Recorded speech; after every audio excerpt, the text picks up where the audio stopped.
ज्यादा सीधा मत बनो। मानव स्वभाव पर बुद्ध कहानी।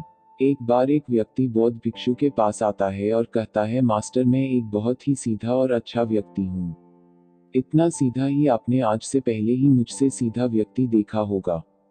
मैं हमेशा ही सबकी मदद करने की कोशिश करता हूँ, सबको खुश रखने की कोशिश करता हूँ, लेकिन सब मेरा फायदा उठाते हैं, मेरा मजाक बनाते हैं और कोई भी मुझे गंभीरता से नहीं लेता। यहाँ तक कि मेरे घर वाले भी मेरी इज्जत नहीं करते और ना ही घर के किसी महत्वपूर्ण काम में मेरी राय लेते।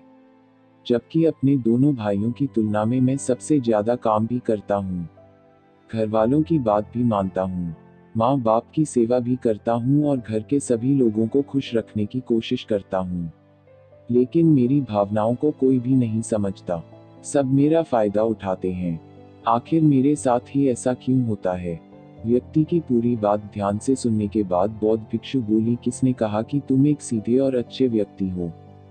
असल में तुम एक अच्छे व्यक्ति होने का दिखावा कर रहे हो। ये सुन उस व्यक्ति को बुरा महसूस हुआ, लेकिन वो फिर भी बौद्ध भिक्षु की बात सुनता रहा। बौद्ध भिक्षु ने उससे पूछा, अच्छा बताओ कि तुम हर व्यक्ति की मदद क्यों करना चाहते हो? क्यों तुम सबको खुश रखने की कोशिश करते हो?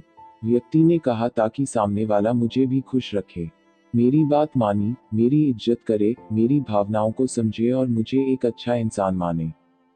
बौद्ध भिक्षु ने कहा, बस यही तुम्हारी समस्या है कि तुम दूसरों को खुश रखने का प्रयास कर रहे हो ताकि वो भी तुम्हें खुश रखे। तुम अपनी खुशी दूसरों के अंदर ढूंढ रहे हो। तुम दूसरों की नजरों में अच्छा और खुद की तारीफ सुनने के लिए सामने वाली की जी हजूरी कर रहे हो और फिर उम्मीद कर रहे हो कि सामने वाला भी तुम्हारे साथ ऐसा ही व्यवहार करेगा। तो ऐसा नहीं होता, क्योंकि कोई भी ऐसे व्यक्ति को गंभीरता से नहीं लेता जो लोगों की हर बात में हाँ मिलाता है। अब मैं तुम्हें कुछ ऐसी आदतें बताता हूँ, तो तुम और तुम्हारे जैसे खुद को अच्छा मानने वाले लोगों के अंदर होती हैं। पहली आदत, खुद को अच्छा मानने वाले लोग ये दिखाने की कोशिश करते हैं कि वो लोगों का ध्यान रखते हैं। उन्हें लोगों की चिंता है, इसीलिए वह सबकी मदद करने पहुंच जाते हैं, फिर चाहे सामने वाले को उनकी मदद की जरूरत हो या ना हो। दूसरी आदत, खुद को अच्छा मानने वाले लोग दूसरों से खुद की तारीफ के भूखे होते हैं। इसीलिए वो ज्यादातर मौकों पर वही काम करते हैं जिससे सामने वाला खुश हो और उनकी तारीफ करें। अगर उन्हें लगता है कि किसी काम से सामने वाला नाराज हो जाएगा तो वह उस काम को हाथ तक नहीं लगाते। तीसरी आदत, खुद को अच्छा मानने वाले लोगों को लगता है कि उन्हें अपनी कमियों और कमजोरियों को दूसरे लोगों से छुपाना चाहिए, क्योंकि उन्हें लगता है कि अगर दूसरों को उनकी कमियों और गलतियों के बारे में पता चल गया तो लोग उनका मजाक बनाएंगे, उनकी बेइज्जती करेंगे, उन पर गुस्सा होंगे और उन्हें एक कमजोर व्यक्ति मानेंगे। चौथी आदत, अच्छे लोग खुद की जरूरतों, खुद की प्राथमिकताओं को सबसे ऊपर रखने से डरते हैं, क्योंकि उन्हें लगता है कि ऐसा करने से ही दूसरे लोग उन्हें स्वार्थी समझेंगे और फिर वो लोगों की नज़रों में एक अच्छे इंसान नहीं रह जाएंगे। पांचवी आदत, खुद को अच्छा समझने वाले लोग मानते हैं कि वो केवल तभी खुश रह सकते हैं जब उनके आसपास का हर इंसान खुश रहे। इसीलिए वो अपने आसपास के हर व्यक्ति को खुश रखने की कोशिश करते हैं। अब तुम्हें सुनने में लग सकता है कि इन आदतों में क्या बुराई है। सबका भला करना तो अच्छी बात है, लेकिन समस्या यह है कि खुद को अच्छा समझने वाले लोग असल में जैसे दिखते हैं वैसे होते नहीं। ये अंदर से कुछ और ही होते हैं। जैसे कि पहला, अच्छाई का दिखावा करने वाले लोग ज्यादातर मौकों पर ईमानदार नहीं हो, क्योंकि वो अच्छा बनने के चक्कर में दूसरों की बुराई को भी छिपा देते हैं। सामने वाले को कभी भी उसकी गलतियां नहीं बताते और केवल वही बोलते और करते हैं जिससे सामने वाला खुश रहे।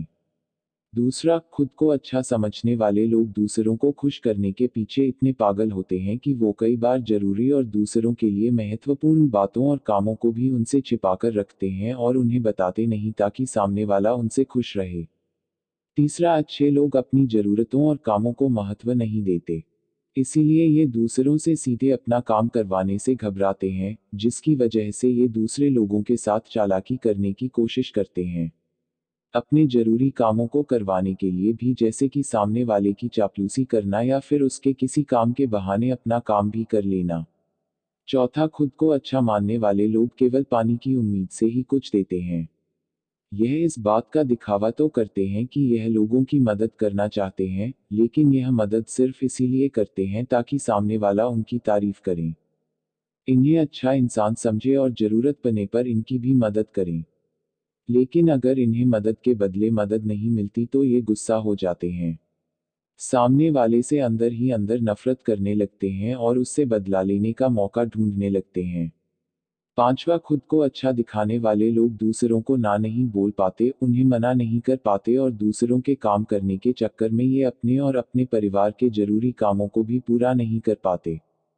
छठा, अच्छे लोगों को लगता है ये सभी उन्हें पसंद करें, सभी इनसे प्यार करें, जिससे दूसरे लोगों को इनका दोस्त बनने या इनके साथ संबंध रखने में दिक्कत होती है, क्योंकि यह हर किसी के सबसे पसंदीदा इंसान बनना चाहते हैं। यह सारी बातें सुनने के बाद उस व्यक्ति ने बौद्ध भिक्षु से कहा, तो आपके कहने का मतलब है कि हम एक अच्छे इंसान न बने बल्कि एक बुरे इंसान बन जाए और लोगों को फायदा उठाए।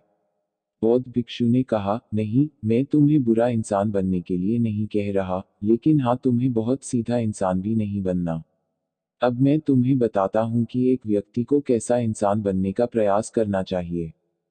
दोस्तों, इंसानी स्वभाव और उसकी अच्छाई व बुराई के बारे में अगर सबसे ज्यादा किसी ने बात की है तो वो है अखंड भारत के निर्माता, राजनीति के महापंडित आचार्य चाणक्य, जिन्होंने अपनी किताब चाणक्य नीति में इंसानी स्वभाव और दुनिया भर की तमाम चीजों के बारे में विस्तार से चर्चा की है। वो इतने बड़े ज्ञानी और दूरदृष्टा थे कि आज हजारों साल बाद भी उनके द्वारा कही गई एक एक बात हमारे जीवन में पूरी सटीकता के साथ लागू होती है। बौद्ध भिक्षु ने कहना शुरू किया, तुम्हें एक सीधा या दूसरों की नज़रों में अच्छा इंसान बनने की तुलना में एक सुलझा हुआ इंसान बनने का प्रयास करना चाहिए। एक सुलझा हुआ इंसान वो होता है जिसे सबसे अच्छा इंसान बनने का कोई शौक नहीं है। वो जैसा है वैसा ही खुद को पसंद करता है। वो जानता है कि वो एक इंसान है और उसमें बहुत सी कमियां हैं और वह अपनी कमियों को स्वीकार्यता भी है।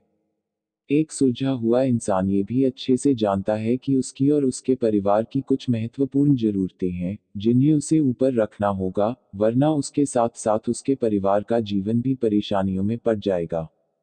हो सकता है कि उसकी ऐसी सोच की वजह से उसके आसपास के लोग, उसके मित्र या रिश्तेदार उससे नाराज हो जाए, लेकिन वो इसे भी स्वीकारता है। यहाँ पर बात स्वार्थी होने की नहीं, बल्कि जीवन की सच्चाई को स्वीकारने की है, क्योंकि तुम बुद्ध नहीं हो गए हो कि तुम्हारी कोई इच्छा ही नहीं है, किसी से कोई उम्मीद नहीं है या कोई जरूरतें शेष नहीं रही। तुम एक साधारण इंसान हो और एक साधारण इंसान की सोच के साथ अगर तुम सबको खुश रखने का प्रयास करोगे तो तुम हमेशा दुखी रहोगे, क्योंकि तुम्हारी भी सामने वाले से उम्मीदें बढ़ेंगी और जब वो उम्मीदें पूरी नहीं होंगी तो तुम दुखी हो जाओगे। इसीलिए जो इंसान ये कहता है कि मैं सबकी मदद करूंगा, सबको खुश रखूंगा और मुझे बदले में किसी से कुछ भी नहीं चाहिए, यहाँ तक कि अपनी तारीफ भी नहीं, तो पहले उस इंसान को बुद्धत्व प्राप्त कर लेना चाहिए, क्योंकि एक आत्मज्ञान को प्राप्त व्यक्ति ही किसी से कोई उम्मीद नहीं रखता, पर क्योंकि आत्मज्ञान को प्राप्त करना सबके बस की बात नहीं है, इसीलिए तुम्हें इस जीवन के सत्य को स्वीकारना होगा और खुद को शोषण का शिकार व दुखी होने से बचाने के लिए एक सीधा इंसान बनने की बजाय एक सुलझा हुआ इंसान बनने का प्रयास करना होगा। अब मैं तुम्हें बताता हूँ कि एक सुलझे हुए इंसान में क्या क्या विशेषताएं होती हैं। पहली विशेषता, ये अपनी और अपने चाहने वालों की जरूरतों को ऊपर रखते हैं। इसका मतलब यह नहीं है कि ये लोग दूसरों की जरूरतों को कम समझते हैं या फिर दूसरों को गिराकर खुद ऊपर बनने की कोशिश करते हैं, बल्कि इसका मतलब यह है कि ये लोग दूसरों की फालतू जरूरतों के लिए तब तक उपस्थित नहीं होते जब तक कि इनकी खुद की महत्वपूर्ण जरूरतें पूरी ना हो जाए। हालांकि अगर कोई इंसान सच में मुसीबत में फंसा हुआ है और उसे इनकी सहायता की सख्त जरूरत है, तभी अपने महत्वपूर्ण कामों को पीछे रखकर भी उसकी सहायता के लिए उपस्थित हो जाते हैं और ये अपने से कमजोर और जरूरतमंद लोगों की भी अपनी हैसियत के अनुसार सहायता करने के लिए तैयार रहते हैं। ये बस अपना बेवजह शोषण नहीं होने देते और इस बात पर भरोसा रखते हैं कि अगर इन्हें सच में किसी की सहायता करनी है तो पहले इन्हें उसकी सहायता करने के लायक बनाना होगा और लायक वो सक्षम बनने के लिए इन्हें अपनी जरूरतों का भी ध्यान रखना होगा। क्योंकि अगर एक इंसान खुद ही बहुत ज्यादा बीमार है तो फिर वो दूसरे बीमार व्यक्ति की सेवा कैसे कर सकता है। एक सुलझा हुआ इंसान इस बात को मानता है कि हर इंसान की अपनी कुछ ज़रूरतें और इच्छाएं होती है जिसका उसे ध्यान रखना चाहिए। लेकिन खुद को अच्छा दिखाने वाला इंसान हमेशा यह दिखाने की कोशिश करता है कि उसकी अपनी कोई ज़रूरतें या इच्छाएं नहीं हैं। इसीलिए वो हमेशा दुखी रहता है।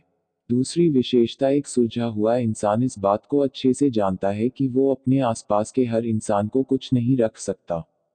इसीलिए वो केवल उसी इंसान को खुश रखने का प्रयास करता है जो उसके लिए मायने रखते हैं, जो सच में उससे प्यार करते हैं, उसकी परवाह करते हैं। लेकिन अगर उसकी बहुत कोशिश करने के बाद भी सामने वाला उससे दूरी बनाने का प्रयास करता है, उससे खुश नहीं रहता या फिर उसके साथ सहज महसूस नहीं करता, तो फिर एक सुलझा हुआ इंसान ऐसे व्यक्ति से दूरी बनाने से भी पीछे नहीं हटता।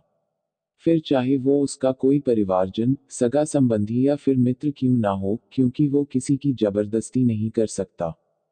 सिर्फ उसे खुश रखने या सामने वाले की नज़रों में अच्छा इंसान बनने के लिए। इस तरह वो खुद को बेवजह दुखी होने से बचा लेता है, लेकिन जो अच्छा होने का दिखावा करते हैं वो सबको खुश करने के चक्कर में अपने जीवन के सबसे महत्वपूर्ण इंसान को ही दुखी कर बैठते हैं, जो कि वो खुद हैं। तीसरी विशेषता, एक सुलझा हुआ इंसान वैसा जीवन जीने का प्रयास करता है जैसा वो जीना चाहता है। वो सिर्फ किसी दूसरे को खुश करने के लिए अपने जीने का तरीका नहीं बदलता। इसका मतलब यह नहीं है कि उनके जीने का तरीका ऐसा है जिससे लोगों को समस्या हो। वो बस दूसरे क्या कहेंगे, इस चक्कर में अपना मन मारकर नहीं रहता और खुलकर पूरे जोश और उत्साह के साथ अपना जीवन जीता है। उसे अपनी पसंद नापसंद पता होती है। इसीलिए वो वही करता है जिसमें उसे खुशी मिलती है। उसे अच्छे से पता होता है कि वो कौन है, उसे अपने आप पे भरोसा होता है। इसीलिए उसे किसी इंसान की छोटी चापलूसी करके खुद को अच्छा दिखाने या खुद की तारीफ सुनने की जरूरत नहीं होती। जेन मिस्टर ने आगे कहा, अगर तुम अपने जीवन से संतुष्ट नहीं हो तो अपने आप से दो प्रश्न पूछो। पहला, क्या मैं अपने लिए वो जिंदगी बना रहा हूँ जो मैं असल में अपने लिए चाहता हूँ, और दूसरा, अगर मैं नहीं बना रहा तो क्यों नहीं बना रहा। जब तुम इन दोनों सवालों के बारे में गहराई से विचार करोगे, तब तुम जान पाओगे कि तुम अपनी मनचाही जिंदगी सिर्फ इसलिए नहीं बना पा रहे हो क्योंकि तुम दूसरों के सामने अच्छा बनने का प्रयास कर रहे हो, जिसकी वजह से तुम अपनी इच्छाओं और जरूरतों को प्राथमिकता नहीं देते हो और दूसरों को ही खुश करने में लगे रहते हो। इसीलिए अगर तुम एक खुशहाल और मनचाही जिंदगी जीना चाहते हो तो एक सुलझा हुआ इंसान बनने का प्रयास करो, ना कि सीधा इंसान। इतना कहकर बौद्ध भिक्षु मौन हो गए। व्यक्ति को भी अब समझ आ चुका था कि उसे एक सुलझा हुआ इंसान बनना है, ना कि सीधा। उसने इतनी अमूल्य जानकारी के लिए बौद्ध भिक्षु का धन्यवाद किया और वहां से चला गया। दोस्तों, उम्मीद करता हूं कि आपको इस कहानी से बहुत कुछ सीखने को मिला होगा।